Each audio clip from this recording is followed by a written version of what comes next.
Hello everybody, my name is Sinvicta and welcome to another Diablo 4 video here on the Sinvicta Gaming channel. I wanted to make this video to give you all a roundup of the Diablo 4 developer campfire chat that just got done wrapping up. It was about a 2-hour discussion with the developers and community managers of Diablo 4 about some hot button issues that were currently in circulation around the Diablo 4 forums and of course on social media. Now really quickly, this is not a total show notes here, but I have listed some of the more important things that they did discuss. I'm also kind of playing live, so I'm going to be doing this and pausing the gameplay. Just ignore the gameplay because I'm going to be more focused on the content of the notes here. And of course, if you enjoy these sort of roundup videos, make sure you click that like button. Let me know that down below in the comments, as well as hit the subscribe button if you're not already subscribed here to the Sinvicta Gaming channel.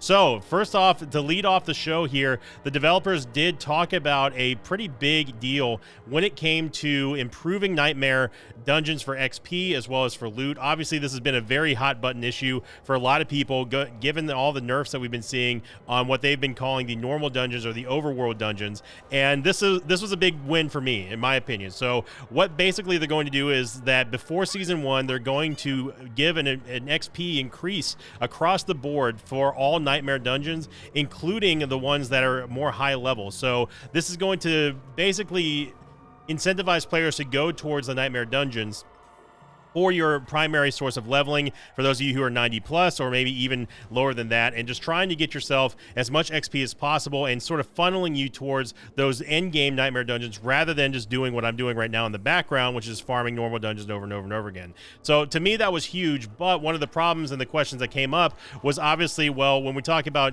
XP efficiency, having to run over to the dungeons as well is kind of inefficient and kind of just, well, flat out sucks. So in response to this, one of the developers did mention that they are working on using the sigils to be able to teleport you and whoever else you have in your party actually directly to the entrance of the Nightmare dungeon. And of course, this is something that a lot of us have been wanting to do and wanting to see in the game for a while. Obviously, whenever we start a Nightmare dungeon, one of the worst things about it is to go to a dungeon that's nowhere near a major waypoint and having to actually run there. So even though that does kind of break the immersion of like an open world stuff, and I understand the reason why they didn't want to do it at first, because obviously that was sort of like a Diablo 3 type deal, I think that for this game, it is kind of essential, and I think that it helps more than it hurts the gameplay, because obviously everyone wants to have the most efficient XP farm. So that was a big win in my book. That was huge. Now, this next point here, as you see on my notes on the top left-hand side of the screen or in the middle of the screen, wherever you're watching this on, Season 1 Renown map won't have to be rediscovered, nor will the Altars of Lilith. Now, this was something that initially a lot of people, including myself, were super-duper jazzed about. But when we got to the end of the Q&A session, that was a live Q&A with chat, with Twitch chat, the answer got a little more convoluted than initially was expressed, and this sparked a lot of confusion amongst myself along with the rest of chat, because they kind of backed out on what they originally said. Originally, to my understanding, how they communicated it was that once you discover something, it's going to be discovered, no problem, and it's just permanent there. That's what we want to see. Of course, if we make alts or seasoned characters, no one wants to go back and have to rediscover the map that they've already seen a million times before. No one wants to go back and rediscover the Altars of Lilith. That's a one-time deal for me, and that was something that was a real big point of contention for me and a lot of people when I was streaming this game and talking about it in chat. And I said that, no one wants to go back and rediscover this stuff. And I was going to wait until we talked about, until I hit level 100 to kind of do this wrap up. But I'm just going to do this video now because they touched on a lot of stuff and really did address a lot of things that I had a problem with in the game itself. So this is the reason why it got convoluted was because one of the developers said that they would give up to 2 levels of renown in terms of the oboes, the capacity rewards, as well as giving you the Paragon points. So the reason why this sparked confusion was because the other developer, and I apologize to the devs, I didn't take down the names. He originally postulated that we would be getting full renown for everything that we've done. And then it was clarified during the chat Q&A section that no, it's actually might possibly be capped at the first 2 levels of renown. Therefore not granting us full renown for everything, meaning that we would have to do side quests over again, which, by the way, side quests will be resetting. But the Altar of Lilith discoveries, as well as the map discoveries, will not have to be done again.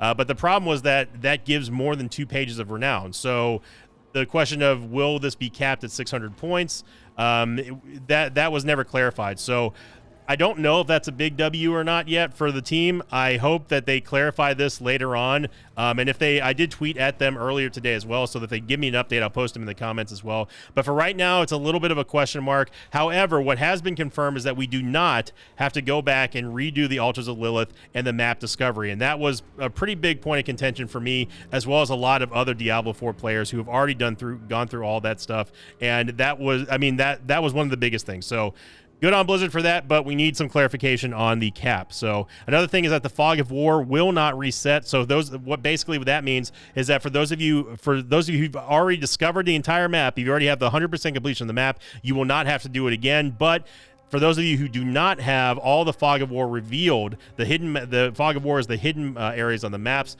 You still will have to go find those on other characters, of course. So basically, go find the entire map so you don't have to do it again. Bottom line on that one. So, and what's nice about this is that all these changes that they're talking about now will affect all the alternate characters that you've made. If you happen to make alts already, this will all affect them retroactively, meaning that you do not have to worry about these changes kicking in, but it's not going to kick in for like a new character that you make tomorrow or something like that. So very, very cool on that one. Side quests will not reset, unfortunately, or they will reset, I should say. So you will have to start doing side quests over again, which I think is fine because you do kind of need some direction, and you can kind of plan it as your own campaign. I don't think that's that big of a deal. People are just going to grind stuff out anyway. So as long as the renown gets rewarded for the side quest, that's the real big iffy question about that. So we will see on how that works for seasoned characters. They really need to clarify that position here. So other big changes, of course, the gems tab is no longer going to be a tab or like a substash category in your inventory itself. This is going to be migrated over to your inventory for the materials. So if you look on my screen right now, let me go to my inventory real quick. You can see it on the side here. It's going to get moved to the materials and stash tab on this side. So these are where the gems are going to be migrated to, but that will not be enacted until season 2, which is going to be probably in the third quarter or fourth quarter even of 2023, possibly even 2024. I'm not really sure how long seasons are going to be. I think they're planning it for 3 months, much like Path of Exile. So we'll see about that. But we will have some relief for the inflated stash tabs that we need, or the inflated inventories, because of all the gems and stuff that we are basically forced to keep with. But we're going to have to deal with it for season 1. What can you do? So also, there's apparently a 10,000 veiled crystals cap right now currently in the materials stash tab. That cap's going to be removed before season 1, which is very cool. And then finally here, after the first half of the discussion on the podcast, or on the not podcast, I mean it basically was a podcast, on the fireside chat, was resistances. Obviously, this is something that's been another point of contention for players, including myself. I've been on the record saying that I feel like resistances literally just don't even matter in this game. You're not getting blown up by the same thing. It's basically all crowd control stuff and freezing that you have to worry about, not necessarily poison or shadow or or lightning or whatever. And the developers did say that they are going to be looking at doing a resistances rework, but that's going to be slated for season 2. So we're going to have to go through season 1 without having to worry about capping resistances. And honestly, I think resistances are a tired mechanic in ARPGs, but that could just be me. So here's the second half of the notes that I took from the campfire side chat. And again, this was very cool, Blizzard. I'm very happy that at least they're trying to do something like this and reach out to the community to make it seem a little bit more transparent. So there are some forgiveness factors coming in the way of hardcore characters. So those of you who may have had a hardcore character that have died due to disconnect, they're not going to do anything about that, but they're looking at improving the measures of which you can have a little bit of forgiveness from your end, whether it be a disconnect from from the power going out, or a lightning strike, or your pet pulling out the Ethernet cable, or whatever have you. They are going to be adding a new consumable for hardcore players only called the Scroll of Escape. That's what they were calling it anyway. I don't know if that was sort of a tongue-in-cheek thing, but essentially what it is that you can bind this to a key, and when you cast it, you are pretty much guaranteed safety to get back to wherever you're trying to teleport back to, like the major capital city or anything like that, in the event of having something catastrophic happen. Now, something that I thought was very, very cool, and they sort of elaborated on this, is that if you disconnect, and I don't know how the servers determine what's a true disconnect or not, they said that it's something that they can detect, so I'm going to just give them the benefit of the doubt for now. If the server has detected that you are disconnected, and you have a scroll of escape in your inventory. It has to be present on your character's person in order for it to activate, but it will actually cast it for you. So whenever your connection does indeed come back, you don't have to worry about being dead. You can actually just find yourself safely in town, and your scroll of escape will be consumed. However, this is going to be a limited resource. They did say that it is going to be limited to prevent any kind of abuse, that sort of thing. So that's very, very good on Blizzard. Obviously, we don't want people abusing that. So that's good. So I think that's a little bit of help out for the hardcore community. Of course, I don't play hardcore, but if I did, I would love to have something like that, because all of my hardcore characters in the past have died due to disconnect. So other changes, of course, and bug fixes, the world cache bug, it is indeed a bug. That one will be fixed before Season 1 comes out. They're looking at that one because it's apparently a pretty rampant one. The Barbarian uniques dropping for Druids is also a bug that's being fixed before Season 1. Of course, it sucks if you're a Druid player to see a Barbarian unique drop. I understand that can really, really suck.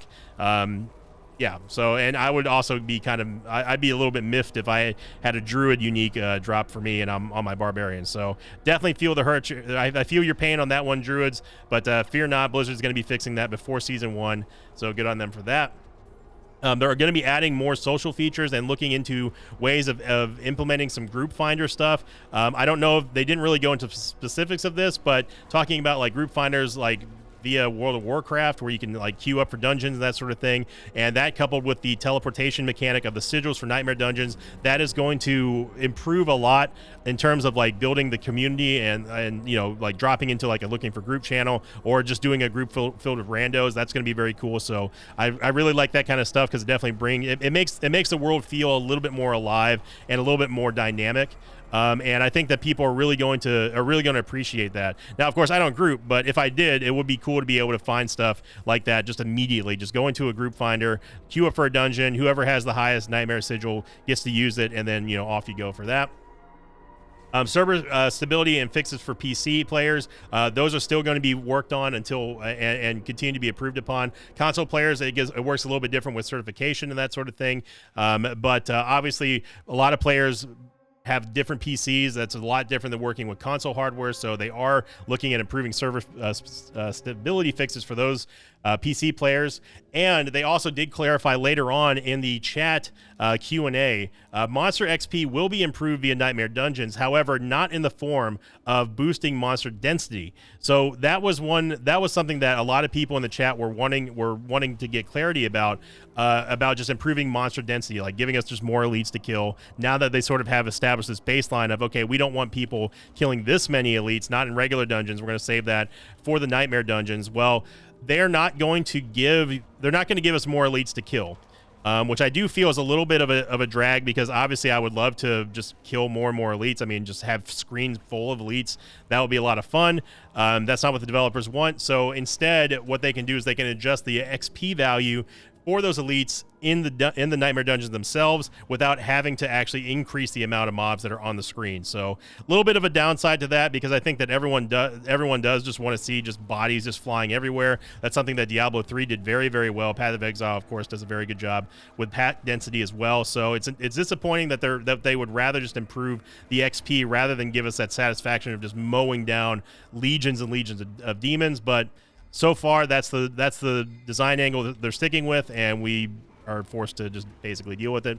And then last but not least, they're talking about hairstyle changes. Somebody wanted to know if you could change your hairstyle on the character, which I think you can, but they said, Blizzard basically said that they would much rather have more hairstyles available at the beginning of your character creation rather than giving you haircut options or a barber or something like that. But that is something that they will do eventually. So that is going to wrap up the first ever campfire chat that the developers for Diablo 4 have done. And overall, I'd say it was pretty good. I think that they could have done some better elaboration on some of the more key features, and they were definitely kind of avoiding some of the bigger questions, specifically the ones that I had, which was, and a lot, I'm not just saying myself, but other people as well, about saving loadouts, saving Paragon boards, so we don't have to respec over and over again. Hopefully we'll get clarity on that, but we'll find out. But if you do enjoy these wrap-up videos, everyone, please make sure you give me a like, leave a comment down below. What did you think about some of these notes? What did you think about the changes that are coming up for Season 1 and Season 2? Do you feel good about them? Do you not feel good about them? Are your worries relieved now that we don't have to worry about collecting all the altars of Lilith? Are you worried about the Renown system? All that stuff is up for discussion. Post them in the comments down below. I love to read them and respond to them as well. And thank you for liking, commenting, subscribing, everyone. And as always, I will see you all next time. Until then, so long, everybody.